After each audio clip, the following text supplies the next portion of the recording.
3, 2, 1, go!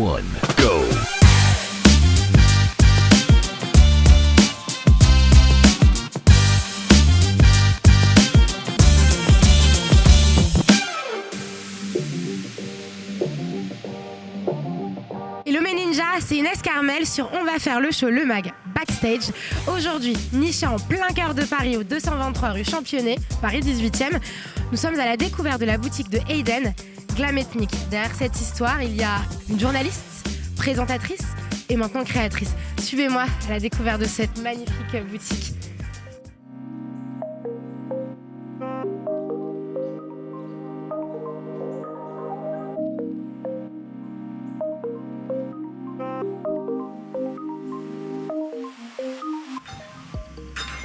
Hello, hello Askip, bienvenue au Glam Shop, c'est Eden. Allez, suivez-moi.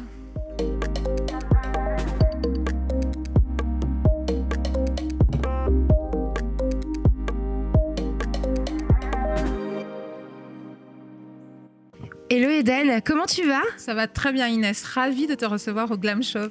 Merci, ravie de nous accueillir. Quand même, je suis très émue de revenir après cette première collaboration qu'on a pu avoir ensemble. Dis-nous tout, parce qu'aujourd'hui, moi je te connais, mais pour toutes les personnes qui nous regardent, pour tous nos ninjas, ils ne te connaissent pas. Qui es-tu Eden ? Alors, je suis une femme de médias et une femme de mode, caribéenne d'origine et africaine de cœur. En fait, il y a vraiment l'alliance des deux. Et tout cela, c'est le fil conducteur de ma vie. Donc, aujourd'hui, hormis mes activités de présentation d'événements notamment et de contenu, j'ai une ligne de vêtements qui existe depuis un peu plus de 10 ans, qui s'appelle Glam Ethnic et qui fait le lien entre les Antilles, Paris et l'Afrique. Comment ça t'est venu cette idée ? Alors c'est vrai qu'on a aussi les origines qui parlent, oui, mais d'allier les deux et puis surtout d'ouvrir ton showroom. Alors la première étape, c'était de me rendre sur plein de festivals de mode en Afrique, la plus en tant que journaliste et animatrice, oui, et de me rendre compte que bien sûr la mode africaine était en mouvement, magnifique, mais le constat que j'ai fait, c'est que la mode caribéenne était quasiment inexistante sur les podiums. Et surtout à l'échelle du prêt-à-porter à Paris, on n'en trouvait absolument pas. Donc du coup, j'ai créé Glam Ethnic avec notamment l'utilisation de tissus africains au départ. Oui. Je suis absolument fan du kita, comme le tissu que tu portes qui vient de la Côte d'Ivoire. J'ai une histoire particulière avec ce pays. Ma fille est d'ailleurs à moitié ivoirienne. Et comme je disais, africaine de cœur, parce que fière de ces racines que l'on a aussi. Oui. Mais plus la marque grandissait et plus je me rendais sur des événements en expo-vente au Luxembourg, en Belgique, en Suisse, en Afrique. Je me disais, mais il n'y a pas de madras, il n'y en a pas, ou il y en a tellement peu. C'est vrai. Et donc, j'ai lancé Glam Ethnic en me disant, voilà, je vais présenter ma vision d'un madras peut-être un peu plus contemporain, qui peut se porter partout, au bureau, à la ville. Et Dieu merci, ça a super bien marché. Et tes inspirations de création, elles te viennent d'où pour créer par exemple une robe ou un bomber ou une chemise ? Comment toi tu tires cette inspiration ? Il y a deux étapes. Le tissu. Oui. Je vois un tissu, je vois direct ce que je vais faire dedans. Et certains tissus ne me parlent pas. Donc voilà, certains imprimés se prêtent à des formes très évasées, d'autres un peu plus strictes, à des formes plus communes.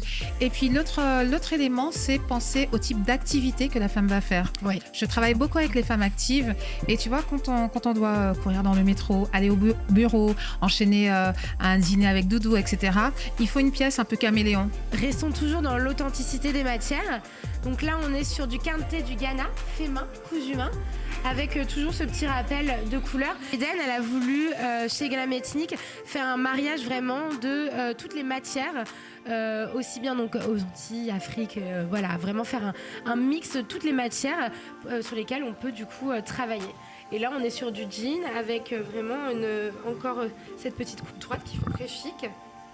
Tout ça, on le retrouve chez Glam Ethnic. La veste que tu portes, tu vas à une conférence et tout, ça le fait. Tu vas être en mode plus sexy pour un concert ou quoi. Tu mets un petit short, un débardeur, ça le fait aussi. En fait, des pièces qui s'adaptent à plein de moments de l'existence, qui soient surtout faciles à vivre et à porter. Le glam chic et ethnique, oui, c'est complètement la définition de ce que tu as voulu projeter en créant ta Glam Ethnic.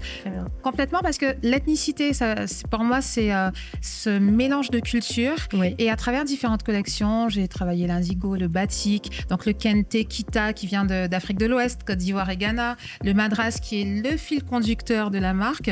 Mais je n'exclus pas peut-être de travailler un jour des motifs mexicains, mais à ma manière. Oui. Ma manière qui vient de mes racines caribéennes, parisiennes et afro. Puis t'es complètement libre sur ta direction artistique parce que c'est toi et toi. I'm the boss. Non, en toute modestie, on plaisante, mais en toute Tu peux être modeste, mais c'est réel, donc on peut aussi c'est mettre. réel, c'est réel. Aujourd'hui, chez Glam Ethnic, nous avons l'honneur de la présence du grand réalisateur Alix Véronèse. Comment tu vas, Alix? Très bien, très bien. Merci pour l'honneur. Ah bah, c'est toujours un honneur de t'avoir avec nous. Ah, c'est gentil. Alors, dis-nous un peu plus pour les personnes qui ne te connaissent pas. Qui es-tu? Quel est l'objet et le but de ta présence aujourd'hui dans la boutique de Eden, dans le showroom Glam Ethnic?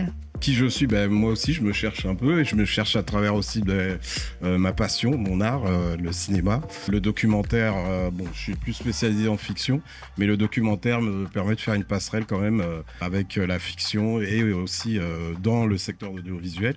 Donc voilà, et c'est ce qui me permet chaque jour de savoir qui je suis vraiment. Il y a 30 ans, je me suis séparé d'une femme que j'aimais. Ah, les femmes. Et voilà, la grande blessure. Et du coup, j'ai été consolé par l'audiovisuel. Donc c'est vrai que ça a été quand même un coup de poker parce que je me suis dit, Alix, là, j'avais 25 ans. Oh, c'était il y a pas longtemps. Oui, voilà, c'était il y a pas longtemps. Et donc je me suis dit, c'est le moment de faire quelque chose que t'aimes vraiment, que t'aurais jamais osé rêver. J'ai eu beaucoup de chance, faut dire que j'ai eu beaucoup de chance, j'ai toujours été très bien entouré. Je tiens à remercier quelqu'un qui n'est plus de ce monde, qui s'appelle Rona Hartner. C'est une personne qui n'hésitait jamais de me donner tous les contacts possibles et c'est un peu grâce à elle que j'ai tout ce parcours aujourd'hui. J'ai 22 ans de carrière et voilà, c'est grave. Ah oui. Voilà. Et quel est du coup ton rapport avec Glam Ethnic, avec Eden? D'où du coup l'objet de ta présence aujourd'hui.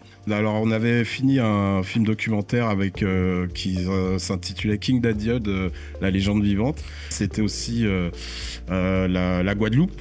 Oui. Le retour aux sources, mes origines, les origines de mes parents. Par la suite, ce qu'on a pu faire avec ce documentaire, c'était un peu de faire une immersion aussi avec tout ce qui est, pour un enfant comme moi qui est né en métropole, qui est né à Paris, qui n'a pas eu à vivre en Guadeloupe, avec regret, j'aurais voulu, mais bon voilà. Par la suite, après ce documentaire, je me suis dit, c'est vrai que ça serait bien de voir s'il y avait d'autres projets dans cette discipline. Alors moi, il faut dire que j'ai 20 ans de Fashion Week, parce que j'ai toujours rêvé aussi faire de la Fashion Week en événement. Ouais, j'essaye. Et en fait, 20 ans de Fashion Week qui m'ont emmené un peu à aussi découvrir qu'il y avait aussi d'autres Fashion Week, dont celle aussi qui est asiatique. Oui. Qui est afro et qui est caribéenne. Et en fait, en 2018, une de mes assistantes nous avait pris en photo Eden. Et moi, elle avait insisté à ce qu'on ne soit plus en photo. Je me rappelais même plus, mais je crois qu'Eden non plus. Et en fait, j'ai retrouvé la photo et dans tout ce schéma d'essayer de replonger dans les Fashion Week, de replonger dans l'audiovisuel en même temps, je me suis dit, tiens, on va aller voir, on va toquer à la porte d'Eden pour voir si elle est disponible et pour découvrir son univers. Et tout de suite, son univers m'a aussitôt parlé, quoi. C'est vrai qu'il y a eu un gros match. Moi qui suis venue la première fois, j'ai rencontré Eden aussi. Gros match par rapport aux perspectives et aux envies. Vraiment, pour toi, en tant que réalisateur, il faut aussi pouvoir découvrir l'univers pour pouvoir derrière le mettre, entre guillemets, dans ta vision des choses. Et il y a eu une belle histoire, une belle fusion professionnelle entre toi et Eden. Carrément, ouais. Donc, hâte de voir ce que tout ça va donner. Ah moi aussi, hâte de voir tout ça, ce que tout ça va donner. Donc on va commencer quand même une genèse de la découverte en tant qu'enfant métropolitain, antillais, qui va découvrir le Madras. Et c'est tout ça aussi notre espoir, faire découvrir aussi non seulement aux enfants métropolitains, aussi aux Antillais pour redécouvrir leurs racines, mais aussi au monde entier.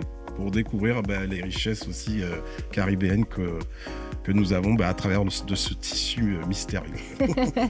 Et alors, si tu avais le mot de la fin, un conseil à donner à cette génération de jeunes réalisateurs, écrivains, narrateurs dans ce milieu artistique quand même parfois assez complexe, quel aurait été ton conseil et quel serait ton conseil ? Faites du terrain, surtout qu'en ce moment, il y a accès, c'est beaucoup plus accessible qu'il y a 20 ans. Oh oui.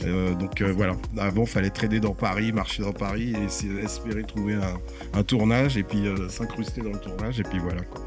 Donc voilà mon conseil, faites du terrain. Merci beaucoup Alix Véronèse. J'espère te retrouver très bientôt. Tu vas au Festival de Cannes très prochainement. Oui, on va essayer de se faire connaître comme tous les ans. Mais une belle prospérité pour ta carrière future et puis notamment pour ton futur film documentaire. Merci à Skip, merci à toute l'équipe et à très vite. C'est quoi la prochaine étape pour toi Eden et pour Glam Ethnic ? Alors déjà, je suis ravie que de plus en plus de femmes et d'hommes se reconnaissent dans cette marque et viennent de loin, notamment pour mes créations Madras, parce qu'on est la seule boutique à Paris où on peut trouver du contemporain et tradi Madras. Et sinon, la prochaine étape, c'est vraiment étendre la connaissance et la vision du Madras à l'échelle européenne. D'accord. Plus tard, pourquoi pas, mondiale et voire même planétaire. Et là, le petit défilé, une Paris Fashion Week, Alors, Paris Fashion Week, non, pas cette saison. D'accord. Mais par contre, prochaine grande étape, c'est le show Glam Ethnic en Guadeloupe. Oui. Que je fais chaque année. C'est 400 personnes qui viennent, toute la presse locale, toujours un invité phare, souvent de la scène artistique qui clôture. Donc, si vous ne pouvez pas prendre le billet d'avion, ce qui est un peu dommage, suivez ça sur les réseaux sociaux. Alors, on va y venir. Quels sont tes réseaux sociaux pour les personnes qui ont envie déjà de découvrir la boutique online et puis de venir par la suite ? On a un site internet, je regrette de ne pas avoir le temps de suffisamment bien l'alimenter, mais le site existe, glamethnic.com. Et puis bien sûr, on est sur Facebook et Instagram. Donc sur Insta, je réponds assez rapidement, n'hésitez surtout pas, Glamethnic, ETHNK. Et le mot de la fin, quel serait ton conseil pour cette génération qui nous regarde, qui a envie de se lancer dans le monde du média ou même dans le monde de la création ? Qu'est-ce qui, pour toi, a marché pourrait éventuellement marcher pour autrui ? Tu sais, Malamine Koné, avec qui j'ai eu l'occasion de travailler, m'a dit un jour, le jour où tu vas te lancer pour ta marque à temps complet, tu ne vas pas compter tes heures. Oui. Je ne savais pas à quel point il avait raison. On parle beaucoup d'entrepreneuriat, mais il faut savoir que quand tu es entrepreneur, il n'y a pas de jour férié. Il n'y a pas de hier soir jusqu'à 1h du mat, je taillais des pièces. Je suis sortie de l'atelier à 10h du soir. En fait, tu enchaînes, mais c'est tellement passionnant que tu n'as pas le temps de te dire mince, il faut que j'aille travailler, au contraire. Et quand tu vois des gens satisfaits, c'est hyper épanouissant. Alors mon conseil, trouvez ce pourquoi on est fait. On a un don, on a un talent. Ce pourquoi tu ne vas pas rechigner à faire des efforts, tu ne vas pas rechigner des fois au début à perdre des sous. Tu ne vas pas rechigner à dire aux gens qui vont te dire mais qu'est-ce que tu fais là ? À dire non mais c'est ma voix, c'est mon truc. Et quand tu as cette intime conviction et que tu travailles dur, tu es obligé de réussir. Oui. Et puis il y a une phrase qui dit c'est en tombant qu'on apprend. Si on ne tombe pas, on n'apprend pas. Tellement. Donc c'est savoir se relever le plus important. La résilience, c'est vraiment une qualité qu'on doit tous appliquer dans la vie et encore plus dans l'entrepreneuriat. Oh oui. Et puis moi je ressens que tu fais ton métier avec passion. Hein. Quand tu vois tes créations et l'énergie que tu dégages, on sent que tu es une femme passionnée et passionnante. Merci. Je pense qu'on fait ces métiers de communication et de mode surtout parce qu'on aime les gens. Oui. Habiller les gens, c'est quelque chose de très personnel, de très intime. Il y a quelque chose d'énergétique aussi. Selon ce que tu portes, je ne sais pas, selon les couleurs, est-ce que tu te sens la même ? Ah non, c'est ça, du tout. Ouais. Et les couleurs qui en gris, c'est pas les mêmes que les jours où tu es en orange ou en jaune. C'est vrai. Le bleu, ça va être. J'ai tendance à voir le bleu comme une couleur qui va me rendre un peu plus joyeuse et puis bonne énergie pour la journée. C'est ça. C'est très intéressant d'ailleurs. Donc pensez à ce que vous portez, ce que ça dégage, et puis écoutez vos énergies et surtout soyez vous-même et rayonnez. Merci beaucoup Eden. Et écoutez, on vous donne tous rendez-vous au showroom Glam Ethnic, situé au 223 rue Championnet, Paris 18e. Et sur les réseaux sociaux, Glam Ethnic.